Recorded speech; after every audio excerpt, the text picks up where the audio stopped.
डंडे खाने के बाद भी डेली वेजर्स जो हैं वो कंटिन्यू अपनी स्ट्राइक पर हैं और इस बार उन्होंने दिखा दिया है कि हम किसी के हाथों की कठपुतली नहीं है। हमें जब चाहे तब ये कह दिया जाए कि आप प्रदर्शन करें, जब चाहे हमारे प्रदर्शन को ख़त्म कर दिया जाए। अब करो या मरो वाली स्थिति जो है वो डेली वेजर्स ने जो है वो बना दी है। जिस तरह से आपने देखा कि सेक्रेटरीट के बाद घेराव करने जा रहे थे, तब भी किस तरह से पुलिस ने इनके साथ व्यवहार किया और कल तो हद ही हो गई जब आपने देखा कि पुलिस इन्हें गेट से ज़बरदस्ती निकाल कर लेकर जा रही थी। और पहले मैं आपको बता दूं कि तीसरा दिन है आज और ये सुबह की तस्वीर है। जोश इनमें वही पहले दिन वाला ही है और तमाम 20 डिस्ट्रिक्ट की बात करते हैं, वहाँ से ये लोग जो हैं वो आए हैं। किस तरह से इनका खाना पीना हो रहा है उस पर भी बात करते हैं। वहाँ पर जो है चाय और पानी का सामान जो है वो वहाँ पर बन रहा है, लेकिन खाना किस तरह से हो रहा है क्योंकि तीसरा दिन है आज, किस तरह से खाना खा रहे हैं ये भी जानना बहुत ज़रूरी है और सरकार की तरफ से कोई मदद जो है नहीं। रवि हंस जी। मैम, एक तो पहले मेरा गला ही बैठ गया है कि बोल बोल के नारे लगा के। दूसरा, आपने जैसे परसों का जिक्र किया, परसों पुलिस जो थी वो सड़कों पे थी, कल पुलिस गेट के अंदर आई और आज आप अंदर देख सकते हैं कि उधर जरा कैमरा घुमाएं, दिखाएं। एक बार आप दिखा दें कि आज जो है स्पेशल पुलिस जो है वो यहाँ पर है। मतलब आज पुलिस को अंदर ही तैनात कर दिया गया है कि ये यहाँ से जो है वो बाहर ना जा पाएं और अगर कुछ भी होता है। सर, अगर आज भी आपको ज़बरदस्ती कल की तरह उठा लेते हैं, मतलब आपके प्रदर्शन को रोकने की कोशिश की जाती है, क्या करेंगे आप लोग? मैम, प्रदर्शन रोकने का गवर्नमेंट के पास एक ही तरीका है, या रेगुलाइजेशन कर दे या टर्मिनेशन कर दे। तीसरा रास्ता है कि गोली चलवाओ, सबको मार दो। टीयर गैस तो लेकर उस दिन खड़े थे, क्या आप अपने हक की मांग कर रहे थे? क्या कुछ ज़्यादा ही मांग रहे थे? मैम, हमने किसी को नहीं रोका। ये टीयर गैस के बजाय अगर गोली भी चलाते तो हम वो भी खाने के लिए तैयार हैं। मर तो हम पहले ही चुके हैं, बहुत सारे साथी हमारे मर गए हैं।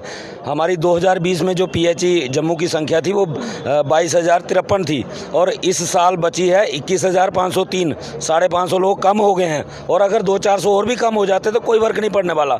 लेकिन ये नए जम्मू कश्मीर की तस्वीर जो आप देख रहे हैं, ये है नया जम्मू कश्मीर जो भारतीय जनता पार्टी बना रही है, जो कहा जाता है पार्लियामेंट के अंदर जम्मू कश्मीर विकास की राह पे जा रहा है। और ये विकास आप देख सकते हैं कि आज पुलिस अंदर तक तैनात कर दी गई कि गरीब जो आवाम है, गरीब डेली वेजर है, वो अपनी आवाज़ ना उठा पाए, उनकी आवाज़ को किस तरीके से दबाया जाए। ये नया जम्मू कश्मीर है। हमें नहीं चाहिए ऐसा नया जम्मू कश्मीर। हमें वो पुराना वाला हमारा जम्मू कश्मीर दे दो जिसमें कम से कम लोगों को रोटी मिलती थी।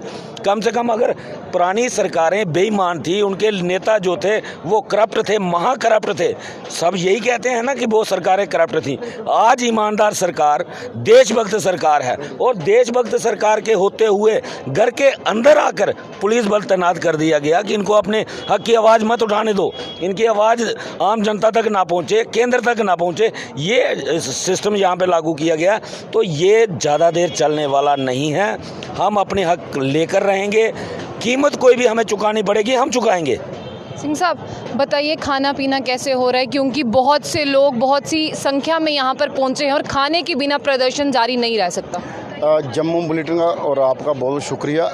खाने की व्यवस्था जो है, शाम का खाना यहाँ बन जाता है, सुबह का ब्रेकफास्ट और दिन का खाना हमारे जम्मू के जो आस पड़ोस में साथी रहते हैं वो कोई 10-15 रोटियाँ कोई ला रहा है, कोई 10 ला रहा है, सब्जी ला रहा है। इस तरह ये प्यार और ये कम्युनिटी लंगर बन गया है किस्म का। सभी साथी अपना अपना कंट्रीब्यूशन कर रहे हैं और सबको ये पता है कि अभी नहीं तो कभी नहीं, इसलिए हर आदमी अपनी तरफ से जोर लगा रहा है जो उसका बनता है, जितना जो शेयर जिस तरीके से।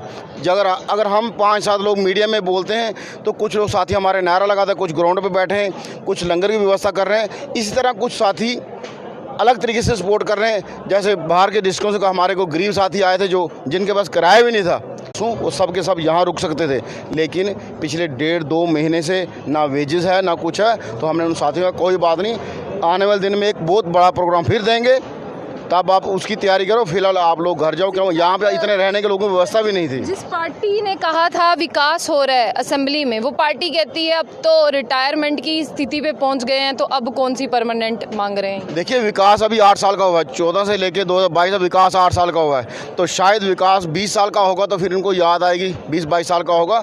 तो जो पार्टी ये कहती थी, उन पार्टियों के जुमले 2014 से पहले क्या थे, आज क्या है, क्योंकि उन्होंने ग्राउंड पे कभी देखा नहीं है। हवाई बातें की हैं, जो हवाई बातें करते हैं, जो जुमलों पे या बयानों पे जीते हैं, तो उनको ग्राउंड की सच्चाई पता नहीं होती। आप ये बताइए कि हम पिछले 42-43 दिन से आंदोलन पे हैं और किसी भी लीडर की, पॉलिटिकल लीडर की इतनी हिम्मत नहीं हुई हमारे प्रोटेस्ट में आके ये पूछ सके।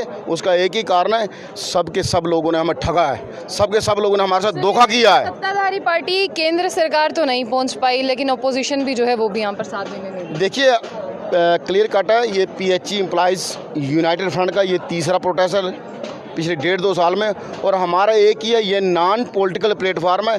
पॉलिटिकल लीडर यहाँ पे कोई आएगा नहीं। जिसने हमारी मदद करनी है, सपोर्ट करनी है, वो LG साहब के पास जाए, या LG साहब नहीं मिलते तो राजभवन का घेराव करे, हमारी मांगे वहाँ रखे। जो भी पॉलिटिकल पार्टी, जो भी लीडर हमें रेगुलर पॉलिसी दिलाएगा, हम सब उसके साथ हैं। कोई भी पॉलिटिकल पार्टी, कोई देशभक्त हो या दूसरी पार्टी, वो हमें फॉर ग्रांटेड ना ले, गारंटी ना ले कि ये लोग हमारा वोट बैंक हैं।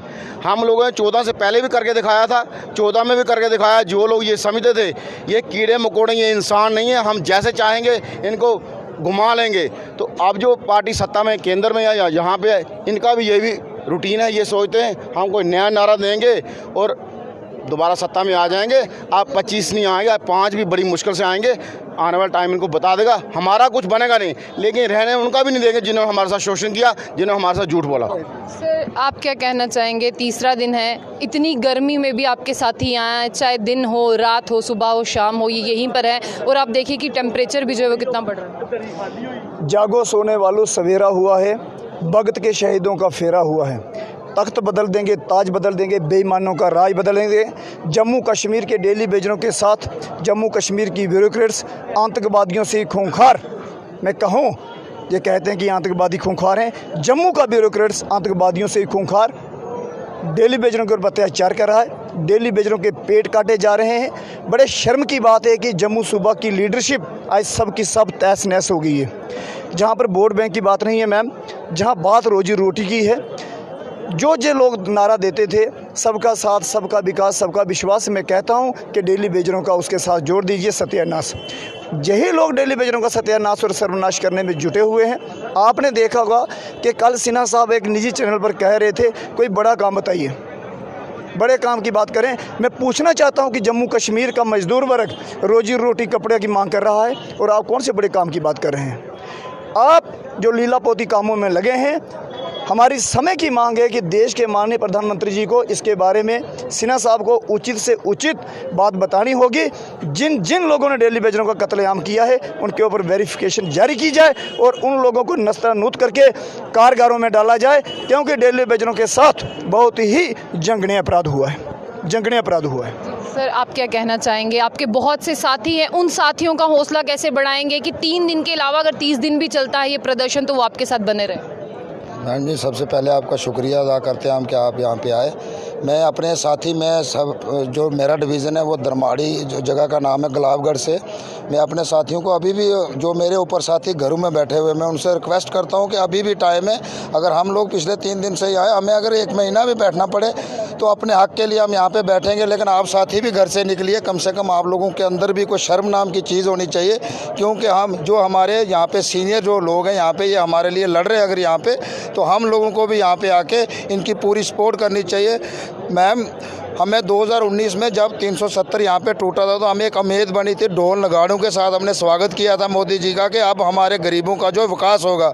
लेकिन उसके बाद डेली वेज को उन्होंने इस तरह रौंदा हुआ है जैसे हम कहीं बांग्लादेश से उठ के यहाँ पे आए हुए हैं। अगर विकास बोल रहे हैं बीजेपी के यहाँ पे जो विधायक जीते हुए कि हम विकास कर रहे हैं जम्मू के अंदर, तो डेली वेज के साथ ऐसा व्यवहार क्यों कर रहे हैं? हम उनसे आज भी अपील करते हैं और ख़ासकर अपने मनोज सिन्हा जी से भी अपील करते हैं कि अभी भी टाइम है, हम लोगों को जनाब परमानेंट कीजिए, क्योंकि हमारी और कोई डिमांड नहीं है। सिर्फ हम एक ही रेगुलेशन पॉलिसी लेके उसी के लिए हम यहाँ पे, अगर हमें 4 महीने भी बैठना पड़े, 5 महीने जब तक हमें नहीं मिलती तो हम यहीं पे बैठेंगे। क्या कहना चाहिए? देखिए, सरकार हमें डेलिब्रेटेड कर रही है। मैं एक बात के स्पष्टीकरण करने दे देता कहना चाहता हूँ कि LG साहब कहते हैं कि बड़े बड़े प्रोजेक्टेड और बड़े बड़े जो स्मार्ट सिटी जो सिस्टम जो भी चल रहा है अच्छा चल रहा है, ये एक छोटा मुद्दा है। LG साहब, जो आपने चश्मा लगाया ना, काला चश्मा, उसको नीचे उतारो। और ये 60,000 लोग जो ग्राउंड पे बैठे हैं, और जब से आप यहाँ पे आए हो, और जो बिहार में और यूपी में जो सिस्टम चल रहा है वही हमारी यूटी जम्मू कश्मीर में आपने वो हालात कर दिए हैं। आप कहते हैं ये छोटे और मुद्दे हैं, ये कोई ऐसे नहीं है, ये छोटे मोटे बड़े मुद्दे दिखाइए, क्या मुद्दे दिखाएं। चलिए, अभी जिस तरह से केंद्र सरकार की एक मुहिम है कि हर घर तिरंगा, तो मैं बता दूं कि ये भी कम नहीं है। ये देखिए, इनको आगे बुलाइए ज़रा। देखिए, तिरंगे उस दिन भी अपनी रैली में जब इन्होंने यहाँ पे प्रोटेस्ट किया था, उस दिन भी तिरंगा साथ था, आज भी तिरंगा साथ था, तिरंगा साथ है। लेकिन देशभक्ति का सबूत और क्या देंगे? मुहिम तो जो है वो सरकार चला रही है, हर घर तिरंगा, लेकिन डेली वेजर्स भी जो है वो अपने प्रोटेस्ट में जो है वो तिरंगा लेकर निकले हैं। आप किसी और के मसले बाद में हल करिएगा, बड़े बड़े मसले अगर आपको लगता है ये सबसे छोटा मसला है और ये चींटी जितना मसला है, तो इसी मसले को जो है आप सबसे पहले हल कर दें। सर, जाते हुए एक मैसेज दे दें आप। साफ स्पष्ट मैसेज है। एक तो तिरंगा हर घर की आपने बात की, ये तिरंगा हमारे दिल में है। तो हम जम्मू प्रामिस में रहने वाले लोग हैं। फ़िलहाल JNK की बात करूं, कोई भी एंटी नेशनल हमारे में इधर नहीं है। जैसे आपने ये बेल्ट फोर्स दिखाई है, अब तो ऐसा लगता है ये बेल्ट फोर्स कल हमें गेट से निकाल रही थी, आज शायद हमें धरने से भी उठा सकती है। LG प्रशासन डरा हुआ है, हमारे प्रदर्शन को ये ख़त्म करने की कोशिश कर रहा है। तो हो सकता है आने वाले दिन तक ये हमें अंदर यहाँ से भी उठा के जेल में बंद करे। मगर साफ स्पष्ट मैसेज ये है, ये युद्ध तब तक जारी रहेगा जब तक हमारे बच्चों को इंसाफ नहीं मिलेगा। ये इंसाफ की लड़ाई है, किसी भी प्रशासन को हम स्पेयर करने वाले नहीं। हमने अपना गोल्डन पीरियड इस डिपार्टमेंट को दिया है, अब ये हमारे बच्चों की ज़िंदगी का मसला है। तो जो प्रशासन हमारे बच्चों के साथ खिलवाड़ करेगा, हम उस प्रशासन को उखाड़ के फेंकेंगे। शुक्रिया, जय हिंद, जय भारत। चलिए, साथ ही साथ इनकी तरफ से एक ही मैसेज है, और यहाँ पर आपने देखा कि आज पुलिस बल को जो है वो अंदर ही तैनात कर लिया गया है। अपने हक की मांग कर रहे हैं कि 26 सालों के बाद भी जो है अपनी बात नहीं कर सकते, तो फिर क्या फ़ायदा है कहने का कि हम एक डेमोक्रेटिक कंट्री का पार्ट है। तो आप देखते रहिए, तब तक के लिए जम्मू बुलेटिन न्यूज़ इस तरह की और भी खबरें लेके आएंगे जो जम्मू से जुड़ी हुई होंगी और साथ ही साथ कश्मीर से भी।